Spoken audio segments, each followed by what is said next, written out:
Mesdames et messieurs, bonsoir et bienvenue dans ce journal au sommaire. Ouverture de la première session du comité d'accompagnement et de suivi du programme de travail 2019-2023 de l'accord entre le Bénin et Wallonie-Bruxelles. C'était ce matin au ministère des Affaires étrangères et de la coopération.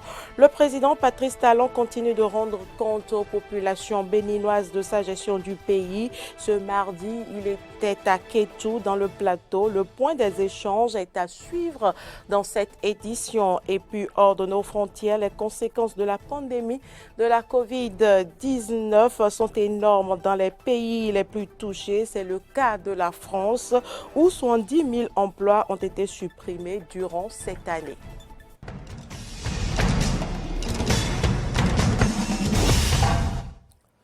Merci pour l'attention. Je l'annonçais dans les titres. Le secrétaire général du ministère des Affaires étrangères et de la coopération a procédé ce mercredi matin à l'ouverture de la première session du comité d'accompagnement et de suivi du programme de travail 2019-2023 conclu entre le Bénin et Wallonie-Bruxelles. Le point de la cérémonie de cette session, c'est avec Carnot François Roumboué-Rinton et Damien Pedro. La première session du comité d'accompagnement et de suivi du programme de travail 2019-2023 conclu entre le Bénin et la Wallonie-Bruxelles s'est tenue ce mercredi à Cotonou. D'une importance à la fois capitale et symbolique, elle offre l'opportunité de procéder avec les partenaires wallons à un état des lieux du niveau d'exécution des engagements pris 2 ans après la signature de la convention de partenariat. N'eût été la COVID-19, cette session était envisagée pour le début de l'année 2020. Il me plaît ici de rappeler que ce moment d'évaluation et de suivi de notre coopération, envisagé par les deux parties au tout début de l'année 2020, avec la perspective d'un déplacement à Cotonou d'une délégation de la Wallonie-Bruxelles, n'avait pas pu se tenir en raison de la pandémie de la COVID-19, dont la survenance brutale et le non-infléchissement de la courbe de progression impacta négativement l'exécution de bien d'agendas au plan international. La question sur l'état d'avancement des projets retenus dans les domaines prioritaires de développement ne sera pas occultée lors de ces assises. Cette assise nous permettra de faire un point sur l'état d'avancement de nos projets retenus dans des domaines prioritaires de développement tels que l'eau, le patrimoine, la culture et le tourisme, ainsi que le renforcement du capital humain. Cet exercice d'évaluation nous offrira aussi l'occasion d'échanger sur les ajustements possibles et ou nécessaires afin de mieux juguler les effets néfastes de la pandémie de la COVID-19 sur la dynamique de mise en œuvre de nos projets. La cérémonie de lancement officiel de cette session qui a connu la présence de tous les représentants des ministères concernés a été marquée par l'intervention par visioconférence depuis Dakar de Yann Gall, délégué général de la Wallonie-Bruxelles près de Dakar, accrédité au Bénin, chef de la délégation. Le ministre d'État chargé du plan et du développement, Abdoulaye Biot-Chané, a procédé au lancement officiel du programme des transferts sociaux du projet ACCESS, un programme qui s'étend sur 16 communes et qui devra impacter en 24 mois, soit environ 2 ans, un nombre important de bénéficiaires sur l'ensemble du territoire national. On retrouve Carnot François Roumboué-Rinton pour le compte rendu. C'est donc avec un réel enthousiasme que je prends la parole au nom du Président de la République pour procéder au lancement officiel du paiement des transferts monétaires conditionnels et inconditionnels aux ménages vulnérables de notre pays.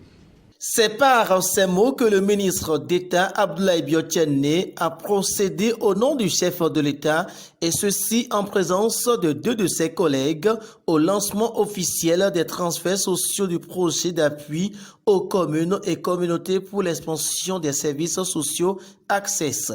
Un projet qui a pour objectif de développement d'améliorer l'accès aux services sociaux de base et aux filets sociaux et de renforcer le système de protection sociale. D'une envergure nationale, l'identification des bénéficiaires s'est faite en 2 étapes.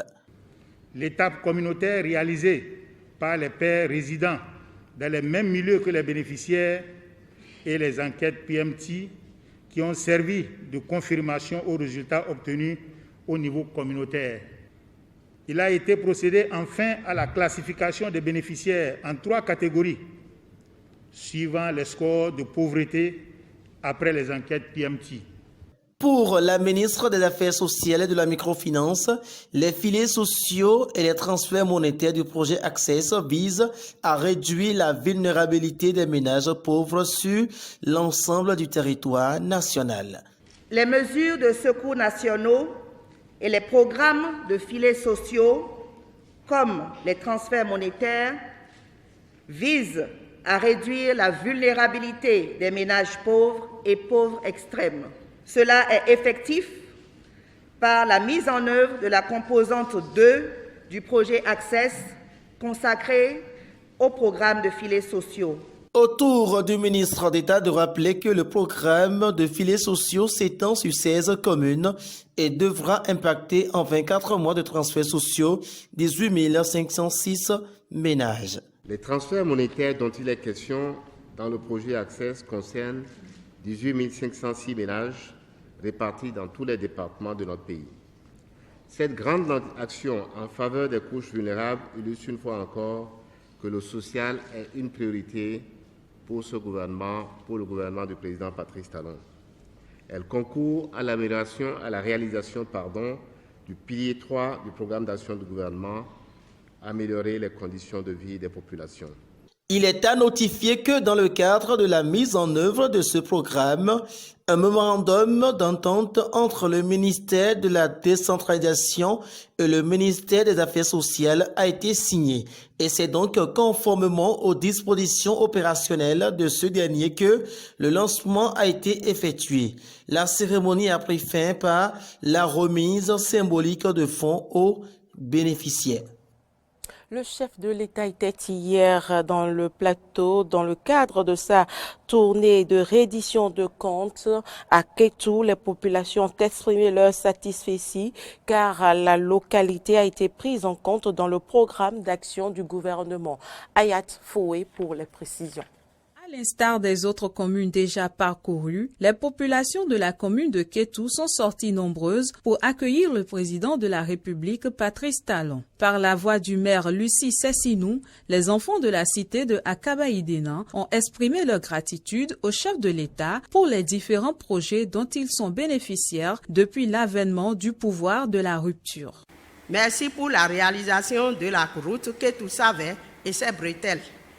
Monsieur le Président de la République, je ne serai pas capable de vous décrire toute la résonance un peu mythique et mystique de cette route légendaire rêvée par nos ancêtres depuis des siècles. Vous êtes définitivement entré dans l'histoire en transformant ce rêve séculaire en réalité palpable.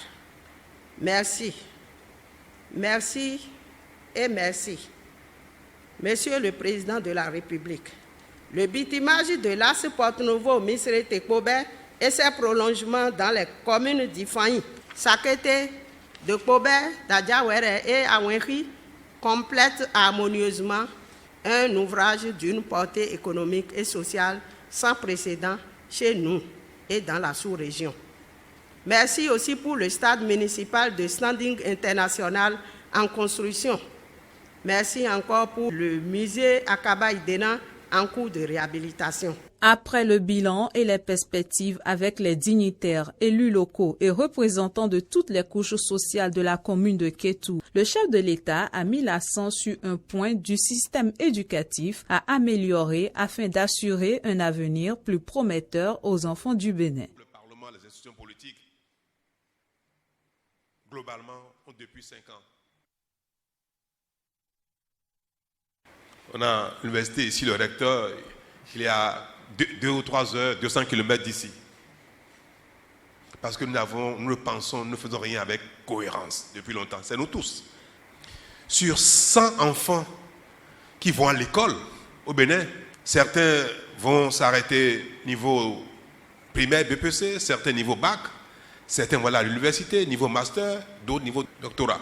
Si on prend 100 enfants qui sortent de l'éducation nationale, quel que soit le niveau, on fait la somme des niveaux, ceux qui sont sortis en bas, plus ceux qui sont sortis au niveau intermédiaire, plus ceux qui sont sortis au niveau supérieur, si on prend eux tous, 70 sont formés pour être des chômeurs.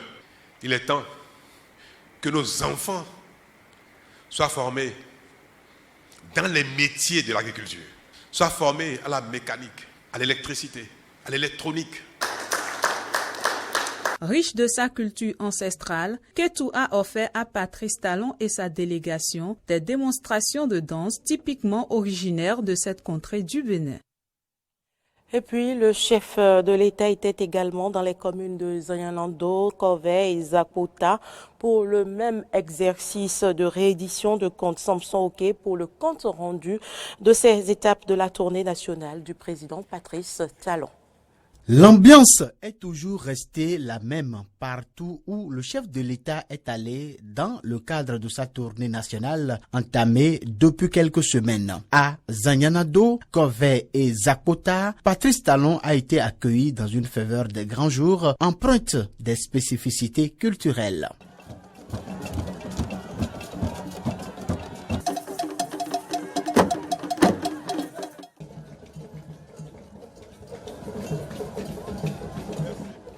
Au nom de leurs administrés, les maires des 3 communes ont d'abord reconnu et salué les actions du développement dont a bénéficié chacune de leurs localités avant d'égrener le chapelet de leurs doléances.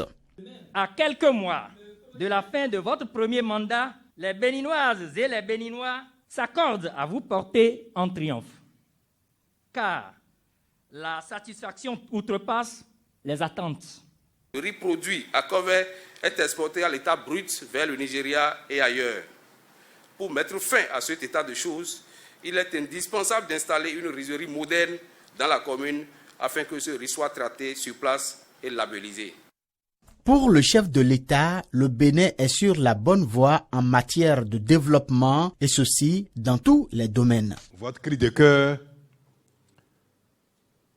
n'est pas tombé dans les oreilles d'un sourd. C'est vrai, le mandat est à sa fin, mais il reste encore quelques mois. Des choses peuvent se faire en quelques mois.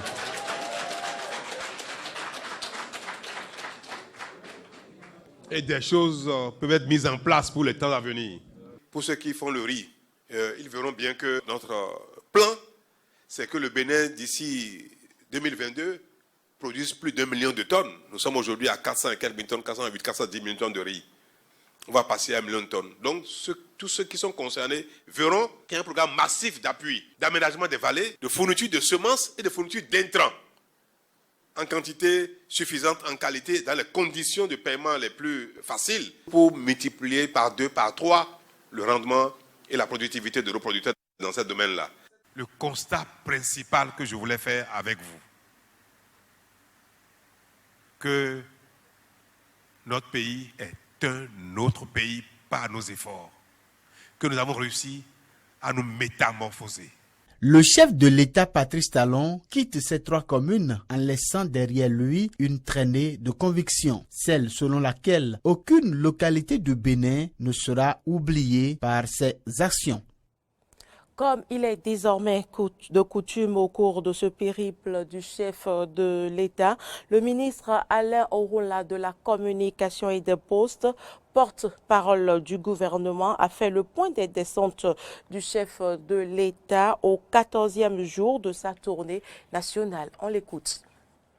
La particularité de cette étape, c'est que le président s'est exprimé principalement, majoritairement, en langue nationale fon, la langue de la localité. Ce qui nous a permis d'observer un président qui s'est lâché, qui, se sentant en famille, est allé beaucoup plus loin dans les explications et a partagé avec les populations, mais au-delà des populations, le Bénin entier les mêmes acquis de l'exécution du programme d'action du gouvernement. Il est allé dans le détail en expliquant comment, d'une situation de délestage où nous avions 40 milliards d'impayés vis-à-vis de la CEB, des fournisseurs d'électricité, le Nigeria, le Ghana, avec le gaspillage d'autres 40 milliards de francs CFA engloutis, partis en fumée dans la construction d'une centrale électrique, celle de Maria Greta, nous sommes parvenus aujourd'hui à une presque autonomie énergétique avec la construction d'une vraie centrale, une deuxième qui sera achevée dans 18 mois, la construction de 16 centrales photovoltaïques solaires, la restauration de mini-centrales qui permettent à notre pays non seulement d'être autonome énergétiquement, mais de pouvoir vendre. Il a partagé avec les populations les résultats de la mise en œuvre du programme d'action du gouvernement qui a permis la construction d'infrastructures routières, autoroutières, d'hôpitaux, de marchés, de stades, d'assainissement, de la réhabilitation de la police, du réarmement de notre pays. Ce qui est encore plus intéressant, c'est que le président de la République a partagé avec les populations la nouvelle dynamique qui fait que notre pays renaît. Il a été question de renaissance. Il a été question de renaissance du pays, de renaissance des Béninois. Il a été question d'une approche méthodologique du développement que nous voulons pérenniser, que nous voulons rendre irréversible. Le président de la République, pour la première fois dans sa tournée, a lâché à Covey qu'il est partisan de la continuité, ce qui veut dire que la dynamique doit se poursuivre.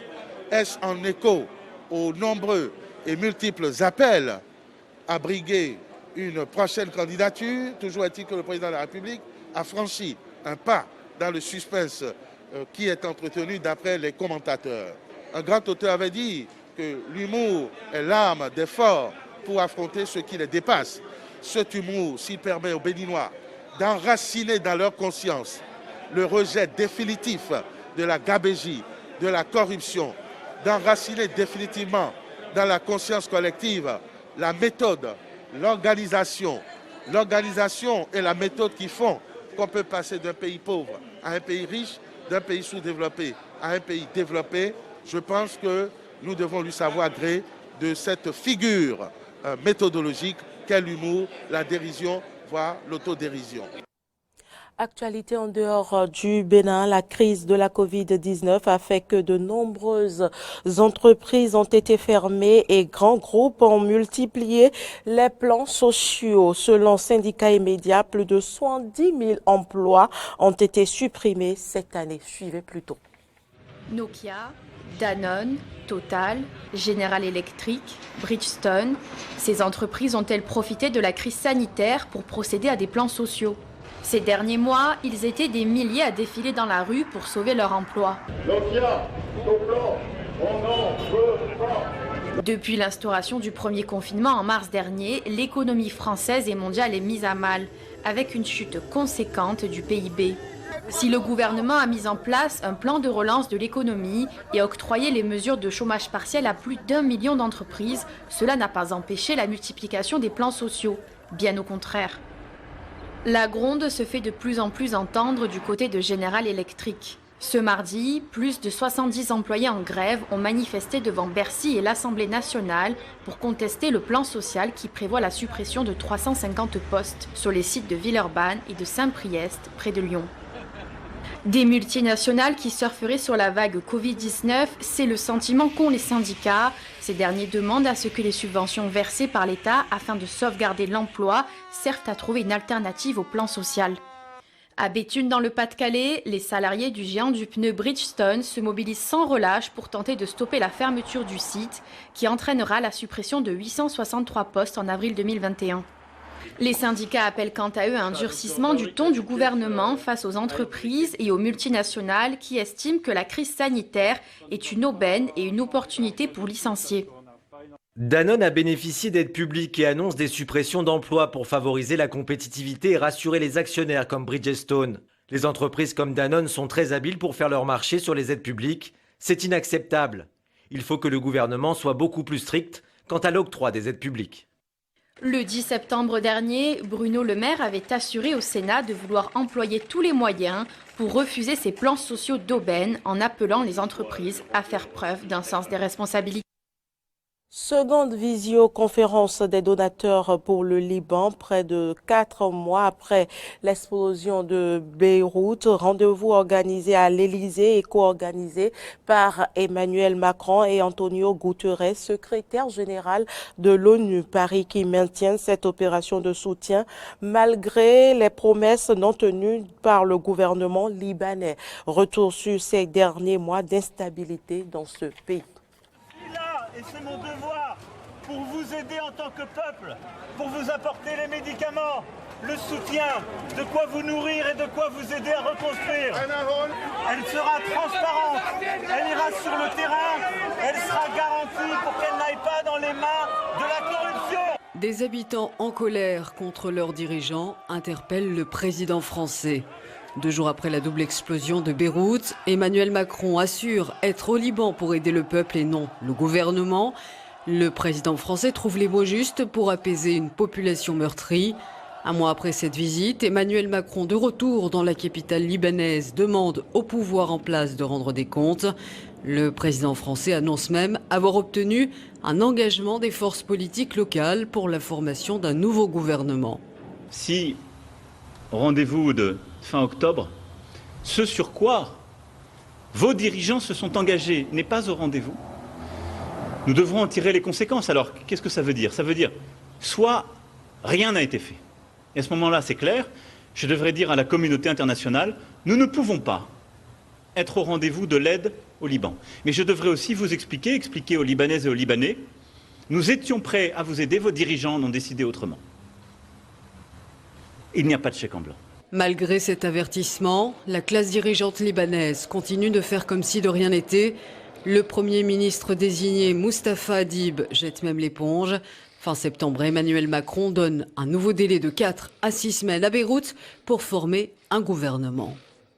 Personne n'a été à la hauteur des engagements pris le 1er septembre dernier. Tous ont fait le pari du pire dans le seul but de se sauver eux-mêmes, de sauver les intérêts de leur famille, de leur clan. Ils n'y parviendront pas.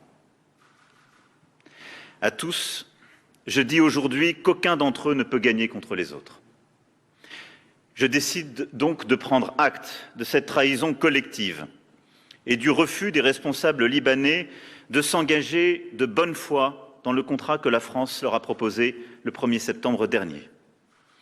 Ils en portent l'entière responsabilité. Elle sera lourde. Et ils devront en répondre devant le peuple libanais. Sans résultat, Saad Hariri devient le 22 octobre dernier chef du gouvernement. L'homme est donc de retour à ce poste 1 an après avoir démissionné sous la pression de la rue. Depuis sa nomination, le Liban est toujours sans gouvernement, pollué par de fortes divisions internes. Le pays du Cèdre n'a donc toujours pas tenu sa promesse de lancer des réformes structurelles, une condition pourtant imposée par le président français pour le déblocage d'une importante aide internationale. Bien que Beyrouth n'ait toujours pas répondu à sa demande, Emmanuel Macron décide de maintenir la nouvelle conférence d'aide au Liban, une réunion virtuelle avec une trentaine de chefs d'État et de gouvernement, mais aussi des ONG libanaises, des ONG qui alertent sur la situation dramatique à Beyrouth. Des dizaines de bâtiments menacent aujourd'hui encore de s'effondrer et des milliers de familles ne peuvent toujours pas regagner leur foyer. Joe Biden aux États-Unis promet aux Américains affectés par la crise sanitaire de la COVID-19 que l'aide arrive. Au cours de la conférence de presse du démocrate tenue dans son fief, il a exhorté le Congrès à voter sans délai un plan de relance, je cite, robuste. Objectif, redresser l'économie américaine très affectée par la pandémie.